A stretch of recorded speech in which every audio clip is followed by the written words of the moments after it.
This Hi, conference will now be recorded. good morning all.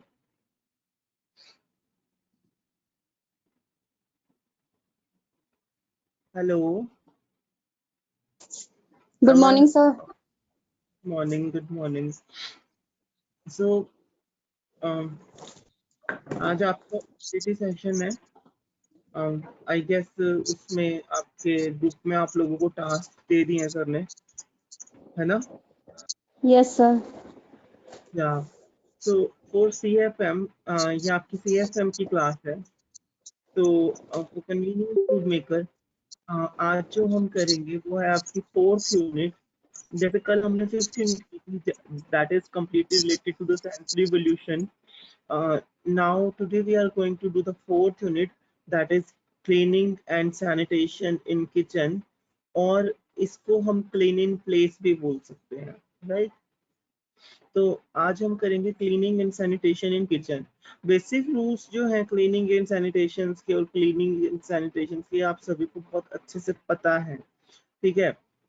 But फिर भी आज हम दोबारा से करते हैं इसे, ताकि आप लोगों को रिकॉल हो जाए और अच्छे से पता चले और आपको CIP का अच्छे से और ज्ञान हो, ठीक है?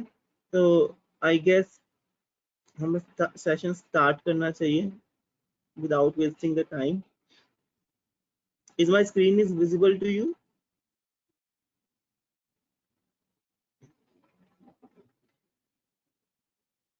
Is my screen visible to you? Yes, sir. आज इसकी वॉइस की नीड नहीं है हमें। तो हम CIP के बारे में बात कर रहे हैं कि CIP क्या होता है, क्लीन इन प्लेस क्या होता है। तो let we talk about CIP। या जो एजेंडा है आज का ऑब्जेक्टिव है वो रहेगा कि CIP कैसे वर्क करता है, factors affecting CIP operation, CIP system, types of CIP monitoring and control और समरी।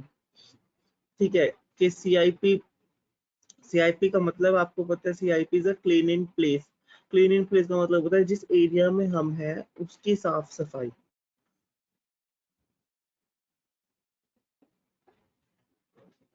तो CIP का बेसिक मतलब होता है clean in place, to clean the product, contact surface of vessel, equipments and pipe working in place without dissemination।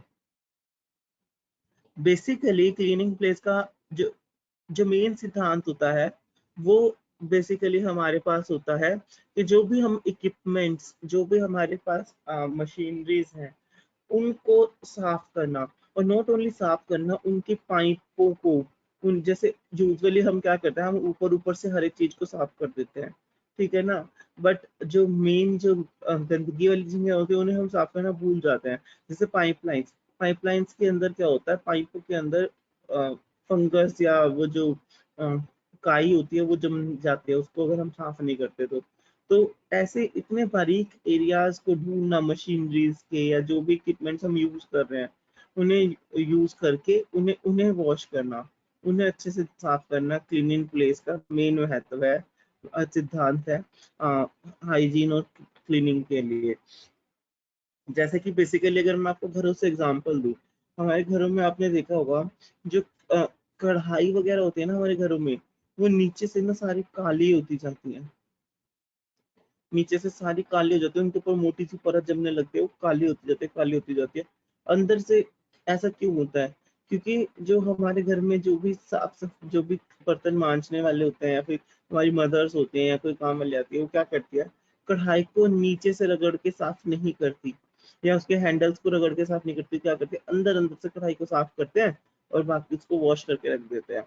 तो जो चिकनाहट है, जो तेल वगैरह होता है, जो वो जमता जाता है जिसके कारण वो काली परत सी बन जाती है हमारे बर्तनों के पीछे। तो ये होता है क्लीनिंग प्लेस।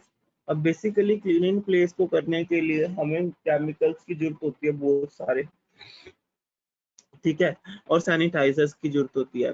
अब केमिकल क्या है? Chemical breakups and removal the remaining soil.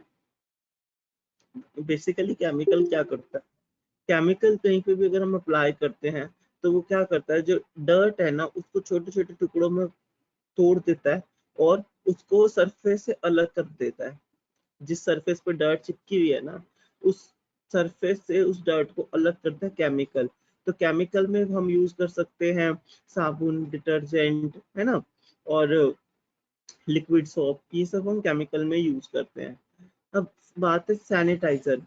Sanitiser एक ऐसी चीज होती है जो कि जर्म्स और माइक्रो ऑर्गेनिज्म को मारती है, ठीक है। तो सैनिटाइजर यूजुअली किचन में तो हम खुद भी बना सकते हैं। खुद कैसे बना सकते हैं? आप एक बर्तन में पानी लेके उसमें एक ढक्कन ब्लीच डाल दो, तो वो सैनिटाइजर बन जाएगी। लिक्विड ब्लीच आपकी मार्केट में बहुत आराम से आती है।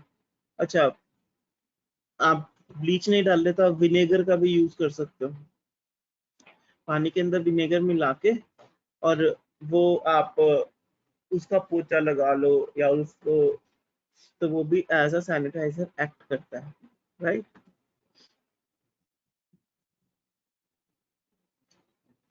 मैकेनिकल हमारा होता है जिसमें कि हम प्रेशर के थ्रू, जब हम किसी चीज को, किसी भी सॉइल को रिमूव करते हैं, जैसे वैक्यूम क्लीनर या किसी मशीन के थ्रू हम डर्ट को रिमूव करते हैं, ठीक है। दूसरा है टाइम, टेम्परेचर। तो टेम्परेचर और टाइम के अकॉर्डिंग भी हम क्लीनिंग प्लेस करना बहुत जरूरी होता है, ठीक है।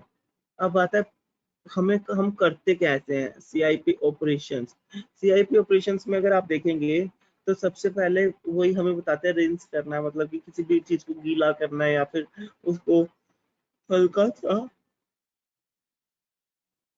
सॉरी, वेट करना है। फिर mechanical removal of soil. Mechanical removal मतलब कि भाई अगर अगर मिट्टी जमी हुई है तो हम उसको किसी चीज से मार के या वैक्यूम क्लीनर की हेल्प से या झाड़ू की हेल्प से हम उसको हटाने की कोशिश करते हैं। फिर आता है डिटर्जेंट। डिटर्जेंट की क्लीनिंग हम करते हैं, मतलब कि जो रिमेनिंग सॉइल बच जाती है चिपकी हुई, उसको हम डिटर्जेंट की मदद से, पोछे की मदद से उसको और हटाते हैं। एसिड भी यूज कर सकते हैं हम, डिटर्जेंट भी यूज कर सकते हैं इसमें। और फिर हमारा फाइनल रिंस, फिर उसको हम फाइनल साफ करते हैं। तो कुछ इस तरीके से इसका जो है हमारा स्टेप्स चलते हैं। फिर हमारा आता है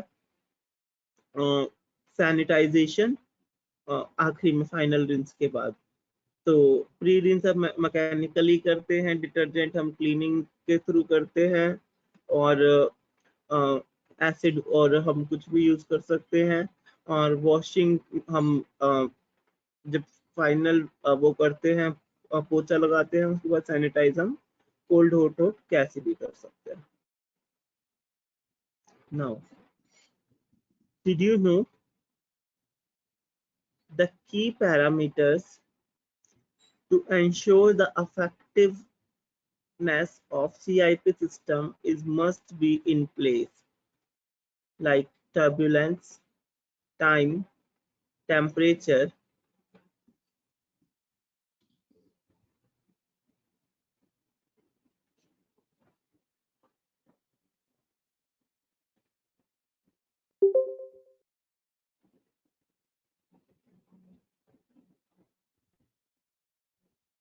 So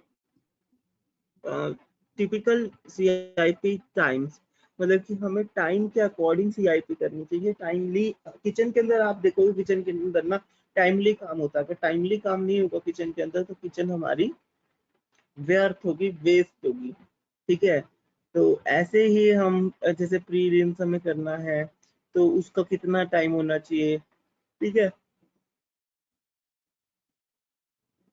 ये चार्ट आपको स्क्रीन पे दिख रहा है। इसके बाद डिटर्जेंट अगर आपको लगाना है तो एसिड आपको लगाना है, और आपको रिंसिंग करनी है या सैनिटाइजेशन करनी है तो कितने मिनट तक एटलीस्ट चलनी चाहिए, ये चार्ट यहाँ पे है।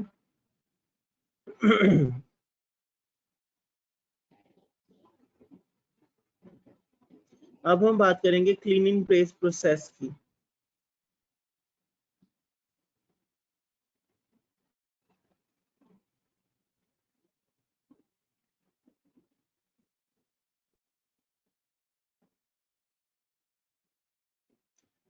टेम्परेचर, टेम्परेचर बता रहे हैं अब यहाँ पे। अगर आप वेसल्स को कर रहे हैं तो और ठंडी हैं तो 40 डिग्री से कम होना चाहिए।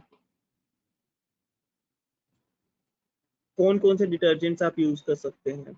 आपको वो डिटर्जेंट यूज करने हैं जो ऑयल और ग्रीस पे इफेक्टिव हो, ठीक है। आपको नॉन फोमिंग और जो एंटी फोम होते हैं ऐसा ही डिटर्जेंट किचन में यूज करने चाहिए। दूसरा, आपको नॉन टैनिंग डिटर्जेंट आपको यूज करना चाहिए जिससे कोई दाग धब्बा ना पड़े सरफेस पे। और तीसरा, आपको कोरोसिव और ऐसे जो नॉन कोरोसिव जो डिटर्जेंट्स होते हैं वो यूज, नॉन कोरोसिव वो होते हैं जिनके अंदर फ्लेमेबल कोई चीज डली हो जैसे कि भाई कई डिटर्जेंट्स के अंदर आपने देखा होगा ऐसी चीज डली होती है जिससे कि ना, अगर हम जैसे हमने साफ फ्राई की और अगर आप उसको आग दिखाओगे ना तो वो आग लग सकती है, तो वो होती है नॉन फ्लेमेबल जो आग को ना पकड़े, ठीक है। तो non flammable non corrosive detergent हमें यूज करने चाहिए और कंट्रोलेबल डिटर्जेंट होने चाहिए, इन्वायरमेंटल फ्रेंडली होने चाहिए डिटर्जेंट्स। आपके हाथ पैर खराब ना हो जिनसे, केमिकल इतने ज्यादा नहीं होने चाहिए डिटर्जेंट्स में। तो ये इस तरीके का डिटर्जेंट हमें सीआईपी में यूज करना चाहिए।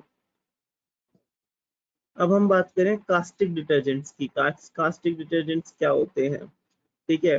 कास्टिक डिटर्जेंट्स वो होते हैं जो यूजुअली हम अपने घरों में भी यूज करते हैं और सब जगह हम यूज करते हैं। ये सस्ते होते हैं, कॉस्ट इफेक्टिव होते हैं, ठीक है। इनके अंदर एक अपनी स्ट्रेंथ होती है, ये हम ह्यूमन एंड इको फ्रेंडली होते हैं, मतलब कि ये हमारे शरीर को भी नुकसान नहीं पहुंचाते। अच्छा, डिटर्जेंट्स की मैं ना आपको एक फैक्ट बताता हूँ जो कि बहुत कम लोगों को पता होता है, और सिर्फ साइंस स्टूडेंट्स को यूजुअली ये फैक्ट पता होता है। डिटर्जेंट जो होता है ना, आपने कभी देखा होगा जो महिला या जो भी व्यक्ति कपड़े धो रहा होता है ना, वो थोड़ा सा चिड़चिड़ा हुआ होता है। मतलब कि वो किसी से बात नहीं करेगा सीधे मुंह, या चिल्लाएगा, चिल्लाता रहेगा। इस तरीके का उसका नेचर रहता है जब तक वो कपड़े धोता है, ठीक है। चिड़चिड़ा नेचर रहता है। ऐसा क्यों होता है? ये हर किसी, आप देखना, ये हर किसी के अंदर रहेगा। कोई कपड़े धोते हुए व्यक्ति से आप बात करोगे ना, वो आपसे डायरेक्टली ढंग से बात नहीं करेंगे, वो थोड़े चिड़े चिड़े से, दुखी दुखी से रह के आपसे बात करेंगे। ऐसा क्यों होता है? क्योंकि जो डिटर्जेंट्स होते हैं ना, हमारे कास्टिक डिटर्जेंट्स जो हम यूज करते हैं, तो वो जब झाग बनता है ना, वो जो फोम जो बनती है कास्टिक डिटर्जेंट्स में, वो फोम के अंदर एक ऐसा टेंडेंसी होती है जो हमारी ह्यूमन बॉडी के अंदर हार्मोन सिक्रीट करती है, जिससे कि हम टेंस हो जाते हैं और हमें कुछ भी आसपास वाला अच्छा नहीं लग रहा होता। जिसके के कारण तुमने देखा हो कि घर में जो भी महिला कपड़े धो रही होती है वो काफी एग्रेसिव रहती है, गुस्सा उसको आया हुआ होता है और हमें ही नहीं पता होता किस चीज का गुस्सा आया हुआ है, बेफजूल का गुस्सा आया होता है। तो इसीलिए डिटर्जेंट का यूज और उसका जो इस्तेमाल है वो बहुत जरूरी है देखना। आजकल जो फुली ऑटोमेटिक में ये चीज कम हो गई, क्योंकि वो गैस बाहर नहीं निकल पाती। फुली ऑटोमेटिक हम बंद करके चलाते हैं पूरी मशीन, लेकिन जब हम सेमी ऑटोमेटिक या जो औरतें हाथ से कपड़े धोती है ना, वो एग्रेसिव रहती थी ड्यू टू द डिटर्जेंट। तो ये इस तरीके के डिटर्जेंट हमें किचन को साफ करने के लिए यूज करने चाहिए। अब एडवांटेजेस और डिसएडवांटेजेस क्या है इसकी? डिसएडवांटेजेस हैं कि जैसे जो मैंने अभी आपको बताई कि इसके अंदर CO2 फॉर्मिंग होती है, पॉरेबल कार्बोनेट होते हैं ये, और इसके अंदर एक तरीके का ऐसी गैस निकलती है जो कि हमें चिड़चिड़ा बनाती है, या जो कि हमें हमारी बॉडी में ऐसा हार्मोन सिक्रेट करती है जिससे कि हम टेंस हो जाए, एग्रेसिव हो जाए, ठीक है। तो ये सब है इसकी डिसएडवांटेजेस।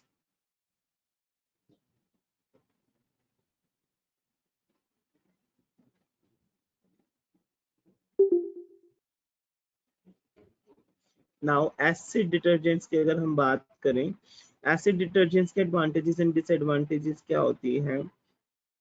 एसिड डिटर्जेंट्स हमें सिर्फ वहीं पे यूज करना होता है जहाँ पे हमारी हार्ड सॉइल हो या बहुत जिद्दी दाग हो जहाँ से हम रिमूव ना कर सके। एसिड बेसिकली ह्यूमन फ्रेंडली नहीं होता, इको फ्रेंडली नहीं होता। एसिड में से बहुत गंदी जो है तरंगे और रेडिएशंस और ये निकलती है, गैस निकलती है जो कि ज्वलनशील होती है, हमारे शरीर में जलन पैदा करती है, हमारी आंखों और नाक में जलन पैदा करती है। तो एसिड्स को क्या एडवांटेजेस एंड डिसएडवांटेजेस हैं?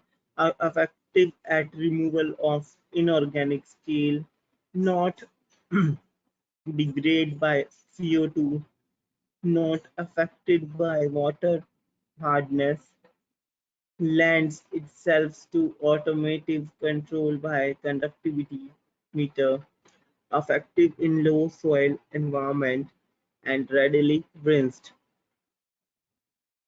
And the disadvantages are less effective at removing organic soil, new formulation more effective, limited biological properties, new product beginning formulated which do have biocidal activities, limited effectiveness in high soil environments, high corrosive risk, nitric acid, environment non-friendly और फोस्फेट्स और nitrate की ज़्यादा इसके अंदर मात्रा होने के कारण ये हमारे बॉडी में भी जलन पैदा करती है, आंखों नाकों में भी जलन पैदा करती है। आप लोगों ने देखा होगा जब भी आप घरों में एसिड का यूज करते हो, तेजाब जिसे हम कहते हैं, तो तेजाब का जब भी कोई यूज करता है तो कैसे हमारी आंख और नाक में जलन लगती है, वो गैस हमें परेशान करती है। तो इसीलिए एसिड को बहुत सोच समझ के और बहुत कम ऐसी जगहों पे यूज करना चाहिए इसका जहाँ पे ये बहुत ज्यादा नीडेड है, अदरवाइज बिना नीड के इसको हमें यूज नहीं करना चाहिए। और इवन होटल इंडस्ट्री में तो एसिड बैन है, क्योंकि लोग अपनी रंजिश निकालने के लिए एसिड का यूज करने लग गए थे, तो होटल इंडस्ट्री में एसिड बैन है। नॉट ओनली होटल इंडस्ट्री, सभी जगह एसिड बैन है वैसे अब तो। नाउ डिटर्जेंट्स एडिटिव्स, हम डिटर्जेंट्स में क्या क्या एडिटिव्स डाल सकते हैं ये वो बताया है। It is not that much necessary. अब आते हैं सैनिटाइजेशन पे। सैनिटाइजेशन आपको जैसे कि पता है कि भाई जो जर्म करता है वो सैनिटाइजेशन कहलाता है। तो सैनिटाइजेशन किस लिए करते हैं कुछ उसके बारे में अब हम बात करते हैं।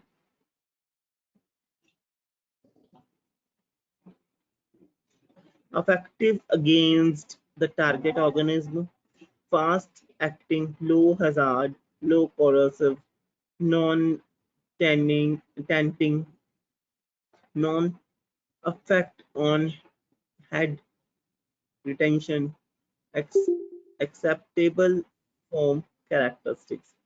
So basically जो सैनिटाइजेशन होती है वो हमारे लिए सेफ होती है, सेफ मानी है, और हमारे एरिया को माइक्रो ऑर्गेनिज्म फ्री बनाती है जो सैनिटाइजेशन होती है।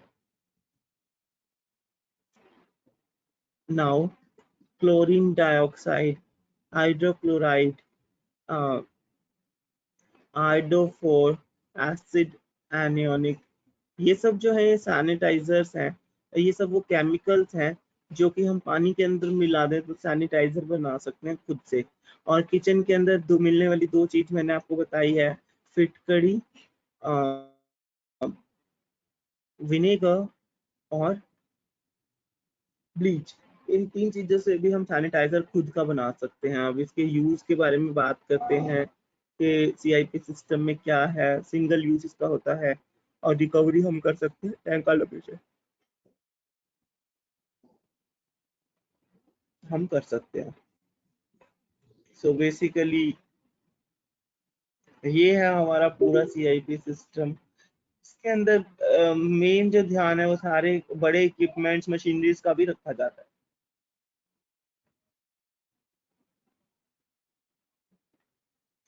सो अगर आप देख पा रहे हैं ये हमारा सीआईपी सिस्टम है।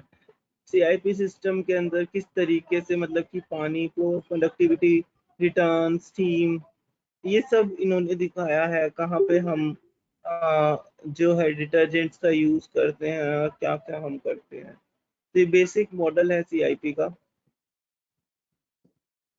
देखिए इस तरीके से क्लीनिंग के लिए हमारे 3 टैंक बने होते हैं, जिनके थ्रू हम रिस्क वो करते हैं, और ये डिटर्जेंट टैंक है हमारा। तो इस तरीके से 3 टैंक बनाने बहुत ज़रूरी होते हैं CIP के लिए, जहाँ से हम अपना क्लीनिंग प्रोसेस शुरू कर सकें।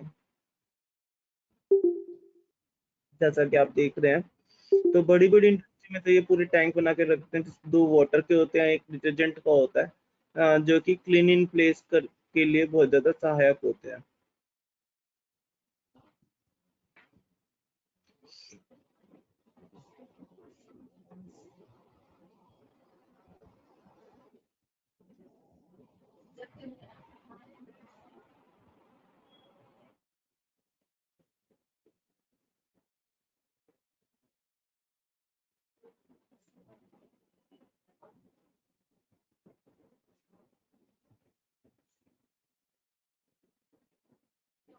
सर आवाज नहीं आ रही है।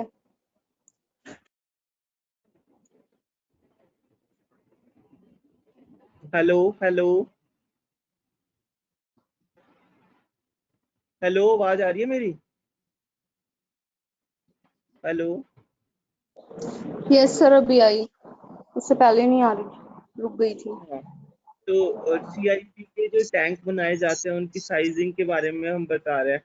मतलब कि CIP जो है ना, आजकल का नया ट्रेंड है, जो कि जितनी भी होटल इंडस्ट्री है, जो बड़े बड़े होटल्स है, फूड इंडस्ट्रीज है, वो फॉलो कर रही है। एक अलग से ना क्लीनिंग एरिया बनाया जाता है, जिसके के अंदर 3 टैंक रखे जाते हैं। एक टैंक हमारा वाटर का होता है, एक टैंक सैनिटाइजर का होता है, एक टैंक डिटर्जेंट का होता है। इस तरीके से एक प्रॉपर एरिया बनाया जाता है, और पूरा क्लीन इन प्लेस जो है फैक्ट्री का या प्रोसेसिंग इंडस्ट्री का, उस क्लीन प्लेस जो प्लेस बना हुआ उसके थ्रू होता है संचालन सारा। ये वही बता रहे हैं सारी बात कि किस तरीके से क्या क्या हमें करना चाहिए। तो बेसिकली ये है। अच्छा, CIP हमारे 2 तरीके की होती है, manual and mechanism. Mechanical, manual आपको पता है झाड़ू पोछा जो हम करते हैं, और मैकेनिकल जो आजकल हम वैक्यूम क्लीनर, मोप, इलेक्ट्रिक मोप, ये सब जो हम यूज करने लगते हैं आजकल, तो ये मैकेनिकल के अंदर आता है। तो अगर अब आप देखो कि वेसल CIP होती है, spray head selection, sewage control. Main CIP होती है additive velocity, total route coverage, और बैच कंबाइंड CIP होती है कॉम्प्लेक्स कंट्रोल, टाइम कंज्यूमिंग। तो इस तरीके से 3 तरीके से CIP अगर हम कर सकते हैं किसी भी होटल किचन के अंदर। CIP वेसल्स यूजुअली अगर आप देखेंगे, हम तो बाल्टी और ये सब यूज करते हैं, बट हमारे जो क्लीनिंग के ना अलग अलग इक्विपमेंट्स होते हैं, तो हमें वही यूज करने चाहिए। ठीक है, जैसे कि स्प्रे बॉटल्स होती हैं अलग अलग, है ना। और झाड़ू पोछा अगर आप करो तो आपको बाल्टी चाहिए, झाड़ू के साथ आपको डस्ट पिकर चाहिए जो कूड़ा उठाने के लिए होता है। तो इस तरीके से बहुत सारी चीजें हमें चाहिए होती है, हैंड कैडी वगैरह, बहुत हमारे क्लीनिंग इक्विपमेंट्स होते हैं अलग अलग। ये जो है ये स्प्रे बॉल्स हैं, स्प्रे बॉल्स जो अगर आप फोटो में देख पा रहे हैं, स्प्रे बॉल्स हैं। ये एक ऐसा इक्विपमेंट होता है जिसके अंदर छोटे छोटे छोटे छोटे छेद होते हैं, और ऊपर से हम इसके अंदर भर के और हम सब जगह पे छिड़काव आराम से कर सकते हैं। तो उसके एडवांटेजेस और डिसएडवांटेजेस बताए हैं कि इसके अंदर जो पानी की जो मात्रा है वो बहुत ज्यादा खराब होती है, और बहुत ज्यादा यूज होती है इसके अंदर पानी, है ना। तो इस तरीके से ये है।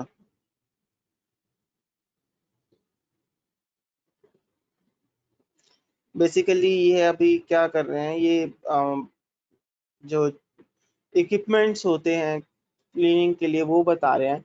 तो ये जो इक्विपमेंट्स वीडियो में बताए जा रहे हैं, ये बहुत हाई लेवल के हैं, इतने हाई लेवल के अभी आई नहीं है इंडिया में यूज करने के लिए। बट हाँ, हम जो करते हैं, हम यूजुअली किचन की जो क्लीनिंग होती है वो मैनुअल, आज भी मैनुअली ही चल रही है। शेफ लोग वर्किंग टेबल खुद साफ करते हैं, और धरती जो है और बाकी की जो आइटम्स हैं, वो इक्विपमेंट्स और वर्किंग टेबल को छोड़ के वो सब हाउसकीपिंग स्टाफ करता है, राइट। और इस तरीके से हम CIP को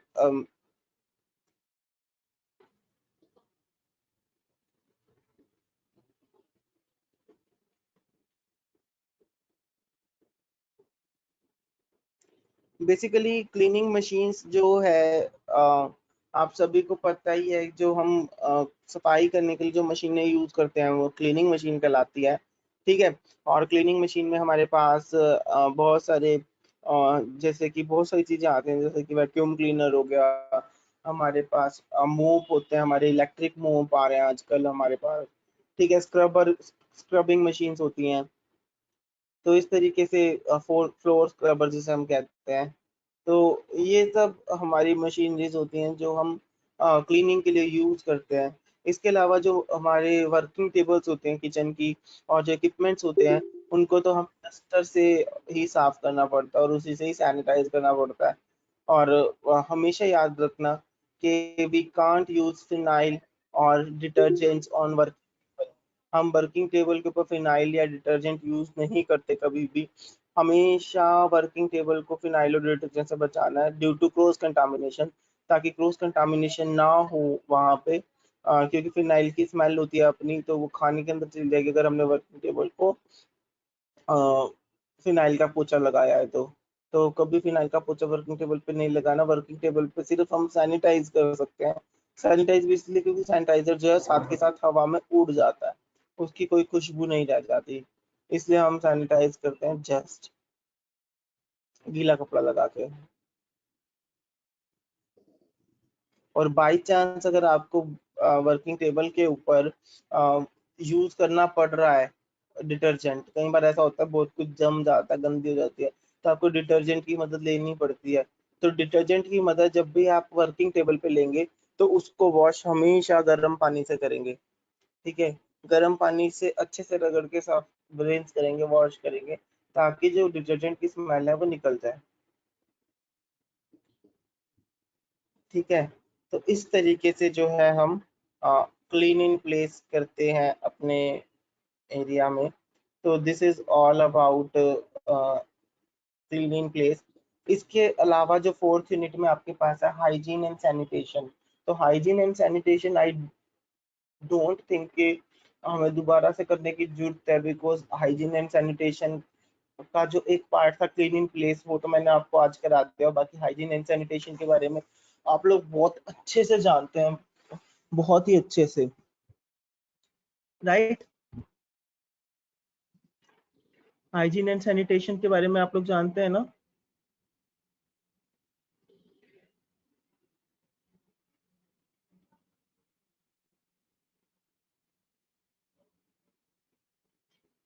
अच्छा, मैंने आपको ना हाइजीन सैनिटेशन और क्लीन इन प्लेस से रिलेटेड एक ट्रेनिंग वीडियो भी चलाई थी, जो कि मैंने बिना वॉइस के चलाई थी। आप लोगों ने वो देखी भी थी, जो हैसअप से रिलेट कर रही थी, और उसमें पूरे शेफ लोग काम करके दिखा रहे थे, याद है।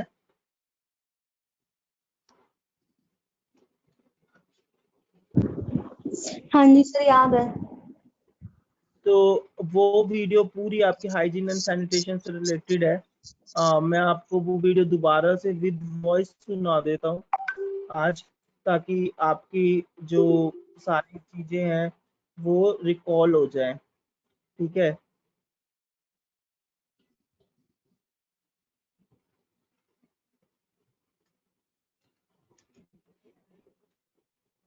ध्यान से सुनिएगा, वो वीडियो बहुत अच्छी है और बहुत कुछ उस वीडियो में बताया गया है।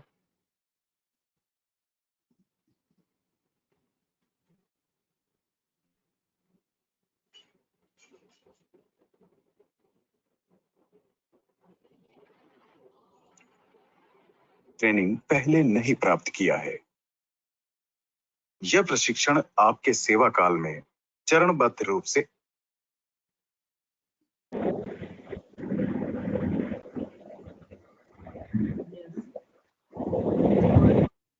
जो ध्यान से सुनिए इसे, ये आपके उससे रिलेट करती है सारी क्लीनिंग एंड हाइजीन सैनिटेशन से, और किस किस तरीके से आपको बातों का ध्यान रखना है। CFM की फोर्थ यूनिट है।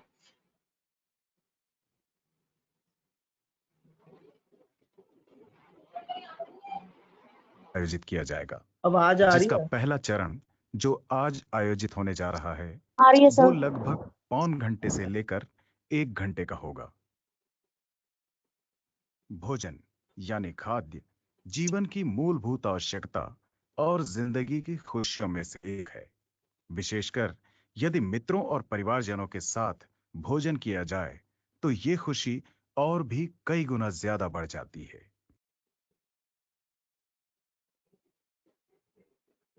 लेकिन भोजन सेहत के लिए सुरक्षित और वास्तव में आनंददायक होना चाहिए। इसी उद्देश्य से इस कार्यक्रम को तैयार किया गया है। इसमें वे बातें शामिल हैं जिनका पता आपको होना ही चाहिए, ताकि आप स्वयं को और अपने ग्राहकों को सुरक्षित रख सकें।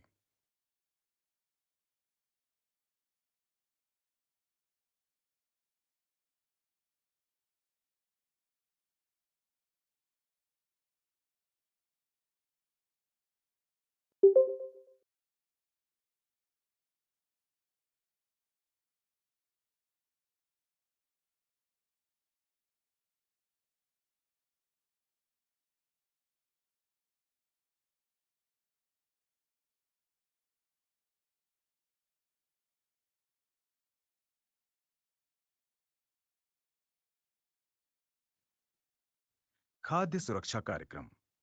खाद्य सुरक्षा कार्यक्रम का उद्देश्य है खाद्य जनित समस्याओं में कमी लाना। खाद्य जनित समस्याओं को कभी-कभी फूड पॉइजनिंग यानी खाद्य विषाक्तता भी कहा जाता है। नवीनतम अध्ययन के मुताबिक प्रति वर्ष प्रति 10,000 लोगों में 28 खाद्य जनित रोग के प्रकरण होते हैं, जिनमें से 55% लोग अपर्याप्त कुकिंग और भंडारण के कारण पीड़ित होते हैं। 24% लोग खराब साफ सफाई की वजह से पीड़ित होते हैं और 3% लोग असुरक्षित खाद्य स्रोतों के कारण इसकी चपेट में आते हैं।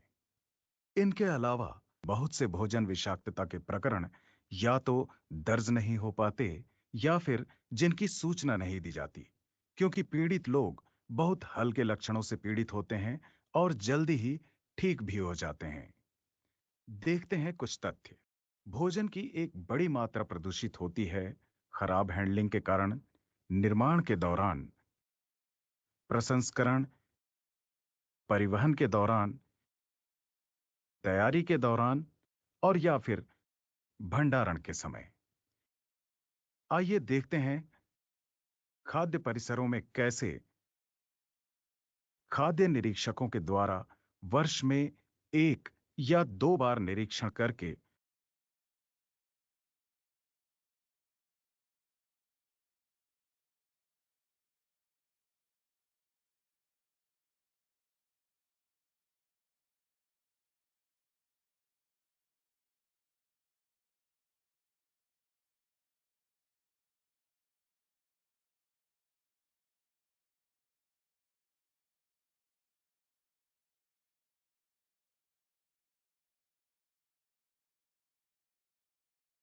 और परिसर के मालिकों और कर्मचारियों को शिक्षित करके खाद्य जनित बीमारियों को कम करने में सफलता हासिल की जा सकती है।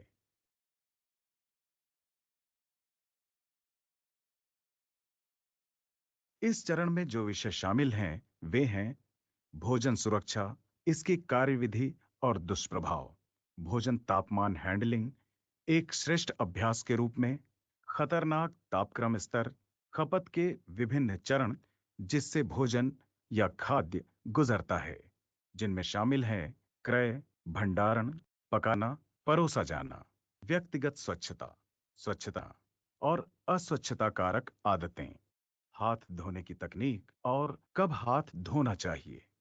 क्या आप भोजन के क्षेत्र में कार्य कर सकते हैं जब आप बीमार हैं?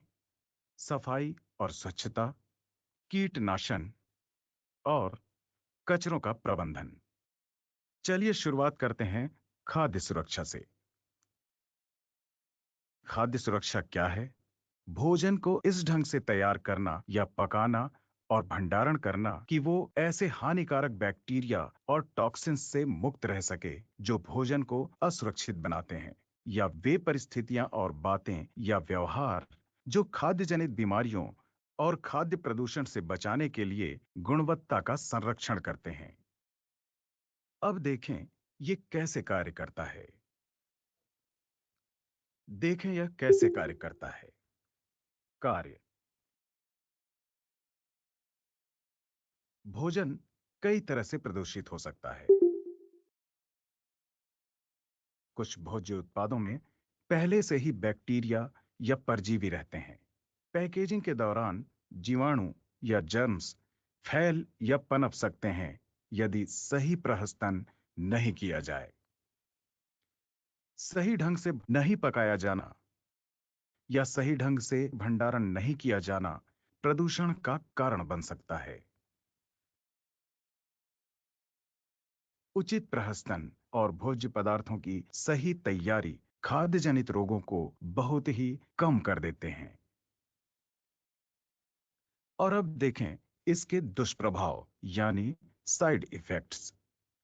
खराब प्रहस्तन और अपर्याप्त सुरक्षा से प्रदूषण या इन्फेक्शन हो जाता है।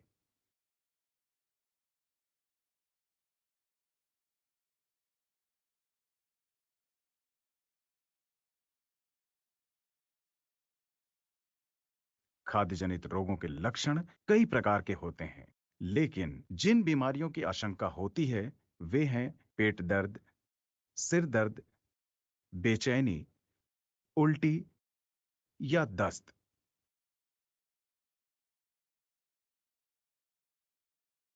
भोजन जनित बीमारियां गंभीर हो सकती हैं और जान का खतरा भी इनसे संभव है। विशेषकर छोटे बच्चों, बुजुर्गों, गर्भवती महिलाओं और कमजोर शारीरिक प्रतिरक्षा तंत्र वाले व्यक्तियों के लिए।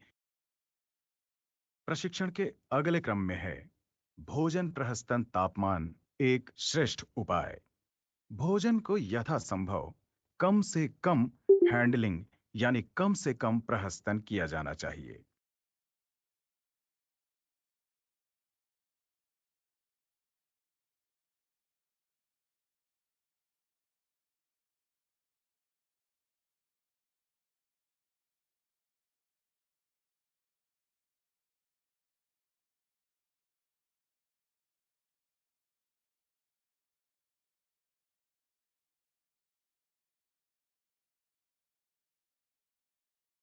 क्योंकि तापमान की बात करें तो शारीरिक तापमान के आसपास सबसे ज्यादा पनपते हैं बैक्टीरिया और ये अनेक तापक्रमों में वृद्धि करते हैं। -4 डिग्री सेंटीग्रेड के ताप में बैक्टीरिया मरते नहीं हैं, लेकिन ये तापमान उनकी वृद्धि के लिए बहुत कम होता है, यानी -4 डिग्री सेंटीग्रेड में ये वृद्धि नहीं कर पाते हैं। ठीक इसी तरह 63 डिग्री सेंटीग्रेड या अधिक का तापमान बैक्टीरिया के लिए बहुत ज्यादा गर्म होता है, यानी 63 डिग्री सेंटीग्रेड में ये वृद्धि नहीं कर पाते हैं। भोजन का सही भंडारण करना चाहिए, जैसे कि कच्चे और तैयार भोजन को अलग-अलग भंडारित करें। शीत भंडारण का तापमान 0 डिग्री सेंटीग्रेड से 4 डिग्री सेंटीग्रेड के बीच होना चाहिए।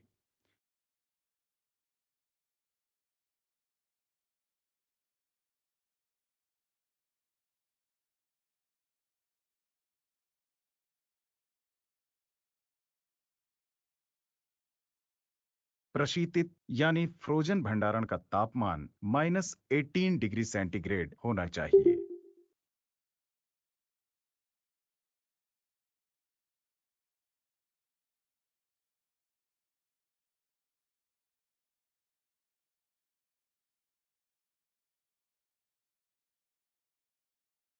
गर्म भोज्य पदार्थों का ताप 63 डिग्री सेंटीग्रेड या उससे ज्यादा ही होना चाहिए।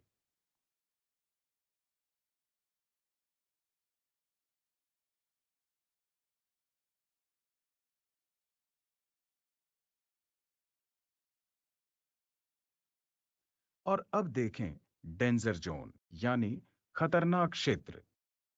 तापमान में खतरनाक क्षेत्र क्या है?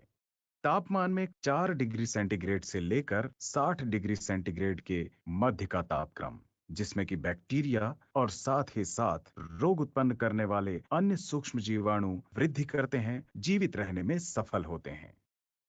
इस खतरनाक तापमान क्षेत्र से बचने के लिए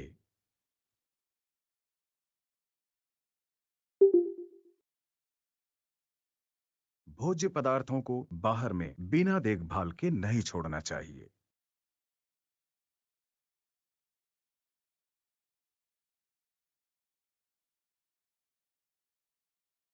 और यदि भोजन खतरनाक तापक्रम क्षेत्र में देर तक या कुछ घंटों तक रह गया हो तो उसे त्याग देना चाहिए। यदि भोजन को तुरंत न परोसा जाने वाला हो और या फिर उसे तुरंत आगे और प्रसंस्कृत न किया जाने वाला हो तो उसे जितनी जल्दी संभव हो 0 डिग्री सेंटीग्रेड से -4 डिग्री सेंटीग्रेड तक ठंडा कर लिया जाना चाहिए।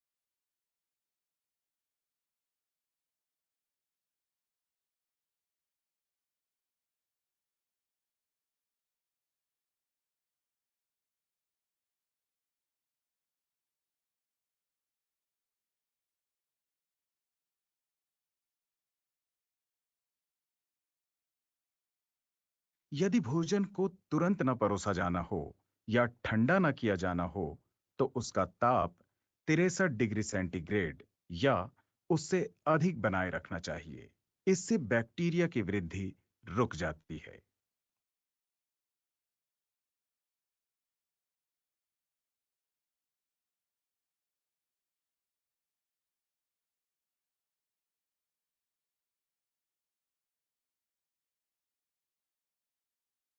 ऐसा खास तौर पर oven, steam tables, holding pots या चैफिंग पैन्स में किया जाता है। अगले क्रम में हमारा विषय है विभिन्न क्रम जिनसे खाद्य पदार्थ गुजरते हैं। ये क्रम है खरीदना और प्राप्त करना, भंडारण,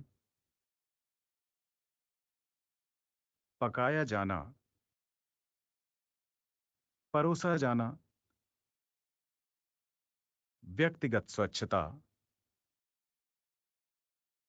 साफ किया जाना, कीटनाशन और वेस्ट डिस्पोजल यानी कचरे को फेंका जाना। ग्राहक तभी सुरक्षित खाद्य पदार्थ के विषय में आश्वस्त हो सकता है जब उपरोक्त सभी स्तरों पर उत्तम व्यवहार किए जाते हों। ये सभी स्तर किस प्रकार से बेहद महत्वपूर्ण हैं, ये ऐसे सोचा जा सकता है कि ये सब खाद्य सुरक्षा श्रृंखला की महत्वपूर्ण कड़ियां हैं। यदि ये श्रृंखला टूटती है तो ये संपूर्ण श्रृंखला ठप हो जाती है और भोजन को खाने के लिए सुरक्षित है ऐसा कतई प्रमाणित नहीं किया जा सकता। खरीदना और प्राप्त करना। खरीदने के लिए अपने आपूर्तिकर्ता का चयन सावधानी पूर्वक करें। सही आपूर्तिकर्ता के चुनाव से ताजगी युक्त भोजन प्राप्त करने में मदद मिलती है।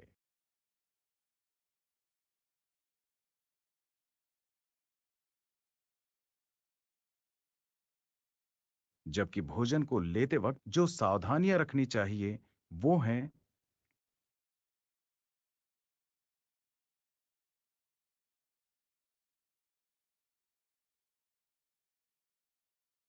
प्राप्त भोजन का तापमान देखें, वह आपके भंडारण के तापमान के बराबर होना चाहिए। हमेशा ही निरीक्षित स्रोतों से खरीदे गए ए ग्रेड के अंडों, पाश्चरीकृत दुग्ध उत्पाद और मांस का उपयोग करें। केनों की टूट फूट और रिसाव के लिए जांच करें। कालातीत होने अर्थात एक्सपायरी होने या सही उपयोग की तिथियों को जांचें। सुनिश्चित करें और निशान पहचानें कि भोजन को थाइंग नहीं किया गया है या फिर से नहीं जमाया गया है। फ्रोजन फूड -18 डिग्री सेंटीग्रेड से नीचे होना चाहिए और लेते समय वह सीधे फ्रीजर में जाना चाहिए, अन्यथा यदि उसे थॉ किया गया है तो उसे फिर से जमाया नहीं जा सकता।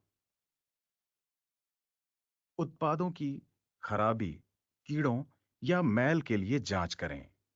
मांस उत्पादों की ताजापन के लिए जांच करें, जैसे कि चमक, गंधहीनता आदि। खाद्य श्रृंखला का अगला क्रम है भंडारण। डिलीवरी लेने के बाद भोज्य सामानों को जितनी जल्दी हो सके सही स्थानों पर रखना चाहिए। तापमान नियंत्रण और तापक्रम का रखरखाव ऐसे समय में बहुत महत्वपूर्ण होता है।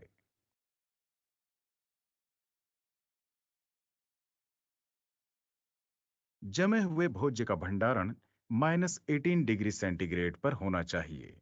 रेफ्रिजरेटर और उसका डिस्प्ले यूनिट 4 डिग्री सेंटीग्रेड या उससे भी कम पर होना चाहिए। शुष्क भंडारण क्षेत्र 10 डिग्री सेंटीग्रेड से 21 डिग्री सेंटीग्रेड के बीच होना चाहिए। कच्चे, खाने के लिए तैयार या पके पकाए भोजन को अलग रखना चाहिए। कच्चे पदार्थों को तैयार या पके पदार्थों के ऊपर ना रखें, क्योंकि कच्चे पदार्थ से गिरने वाली बूंदें या टुकड़े आदि पके या फिर तैयार पदार्थों को प्रदूषित कर सकते हैं। भोजन सदैव ढांक कर रखें। सभी भोज्य सामानों में पर्चियां लगी होनी चाहिए। भंडारण को रोटेट करें। फीफो का पालन करें। फीफो यानी फर्स्ट इन फर्स्ट आउट। नया माल पीछे या फिर पुराने माल के नीचे रखा जाना चाहिए। संपूर्ण भोज्य पदार्थों को फर्श से यानी जमीन की सतह से 15 सेंटीमीटर या 6 इंच की ऊंचाई पर ही रखा जाना चाहिए, ताकि फर्श की सफाई और कीटनाशन में सहूलियत हो। अब बारी है पकाए जाने की। पकाने के लिए भोजन फ्रिज से लिया जाता है और उस ताप तक गर्म किया जाता है जिसमें बैक्टीरिया मर जाते हैं। भीतरी पाक तापमान सभी पदार्थों के लिए है 75 डिग्री सेंटीग्रेड। उल्लेखनीय है कि आंतरिक पाक तापमान का अर्थ है भोजन के भीतर का ताप, न कि ओवन, ग्रिल या फिर तेल का तापमान। ताप मापन के लिए एक अच्छा थर्मामीटर लें और उसे भोजन के मोटे हिस्से में लेकिन हड्डी से दूर डालें। भरे जाने वाले सामान को अलग से पकाएं, लेकिन स्टफ मीट यानी भरवा मांसाहार के लिए ये सुनिश्चित करें स्टफिंग का तापमान भी 75 डिग्री सेंटीग्रेड तक या फिर उससे ज्यादा तापमान तक पहुंचे। चीजें एक बार में ही लगातार बिना रुके पकाई जानी चाहिए।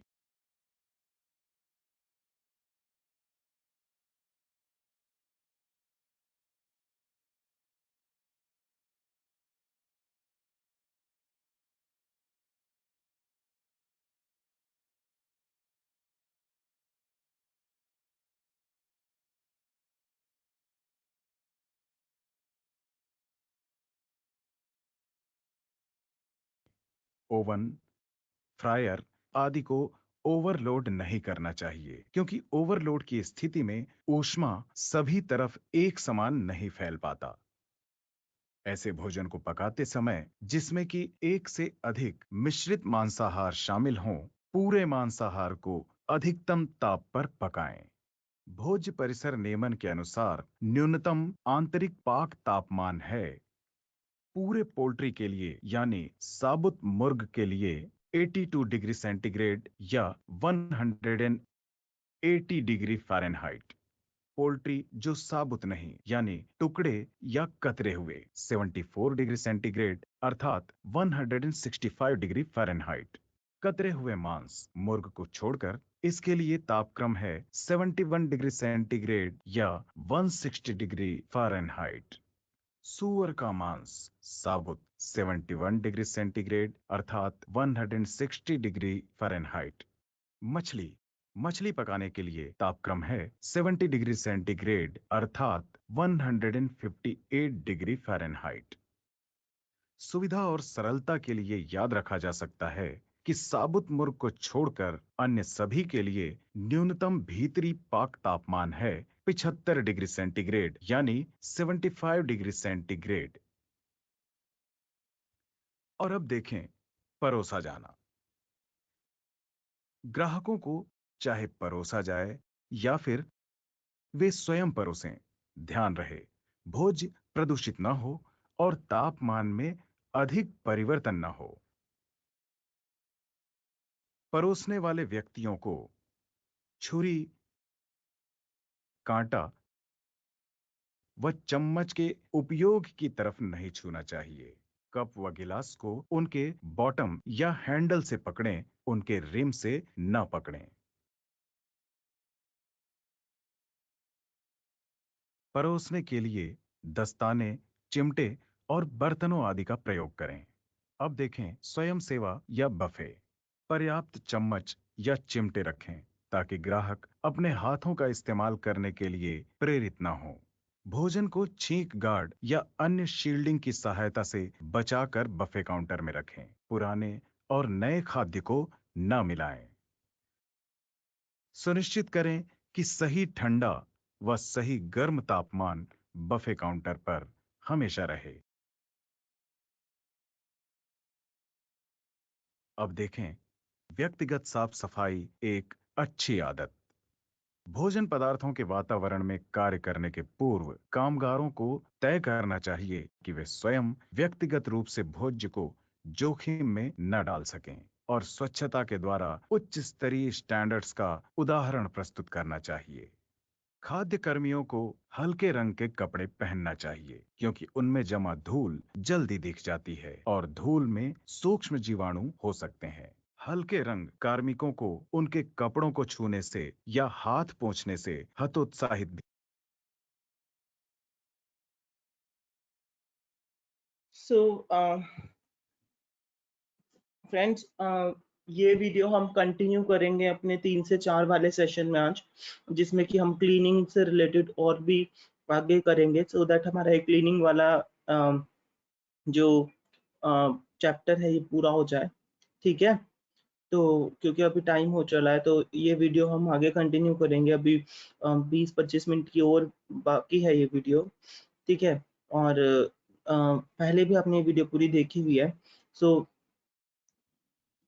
इसको हम फिर कंटिन्यू करते हैं। और इसके अलावा हाँ, जो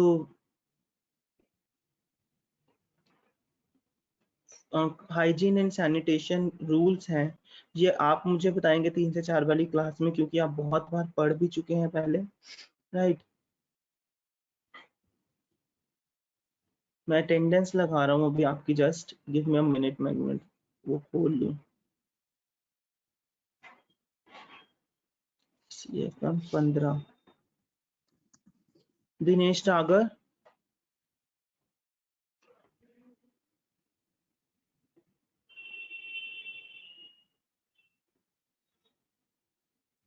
अटेंडेंस लगा रहा हूँ मैं।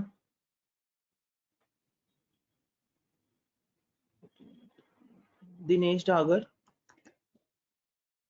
कोमल Sharma, Ankit Rawat,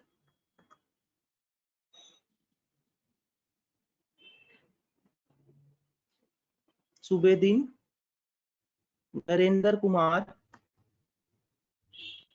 present sir. Sachin, Tamanna. So this is all about today's session. अगर कोई आपका क्वेश्चन क्यूरी हो तो प्लीज मेरे से